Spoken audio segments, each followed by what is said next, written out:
if you had the first 3 steps for music marketing. And people connect in a way different with your music than when you just release a song and you only post a song on social media. You actually need to talk about it, you need to put emotional anchor points, and you need to make people feel your song. So we are here today with Christina Bauer, and she's our music marketing expert. I'm Christina. I am a music manager, a music coach, and a music mentor. And my area that I know best of is marketing, mindset, and also management of music.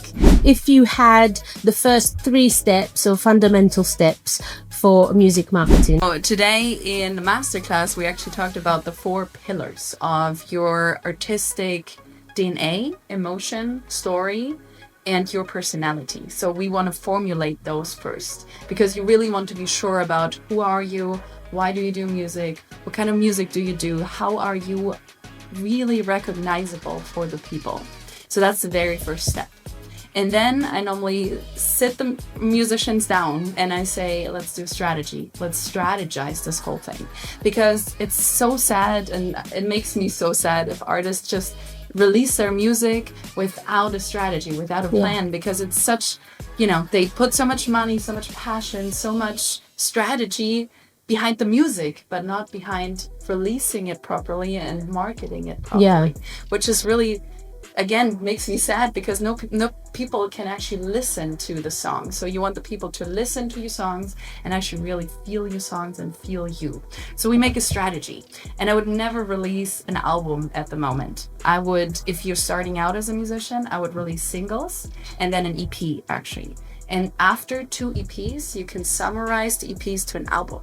So you want to release about 2 or 3 singles and then release an EP. Then again, 2 or 3 singles, an EP, and then an album with an extra track, basically. Because every time you pitch something to the streaming platforms like Spotify, Apple Music, you have one song that you can pitch to the curators of the platforms.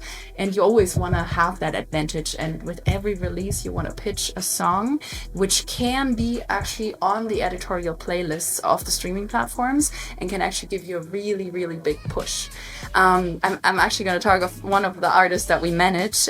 He released a Christmas single 4 years ago, and every year on Christmas it's on the jazz Spotify Christmas playlist, and every year he gains about 1 to 2 million streams just because of this one Christmas single that we released, and it made it actually on the editorial playlist. So it's really take every chance you have to get on those editorial playlists, basically.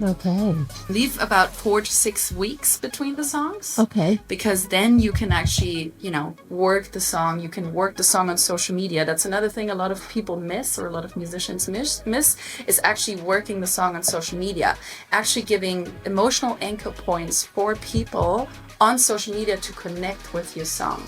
You can take out one lyric from your song, for example, and that lyric can be explained. And then you show the lyric, and then you show your song, and people connect in a way different way with your music than when you just release a song and you only post a song on social media. You actually need to talk about it, you need to put emotional anchor points, and you need to make people feel your song.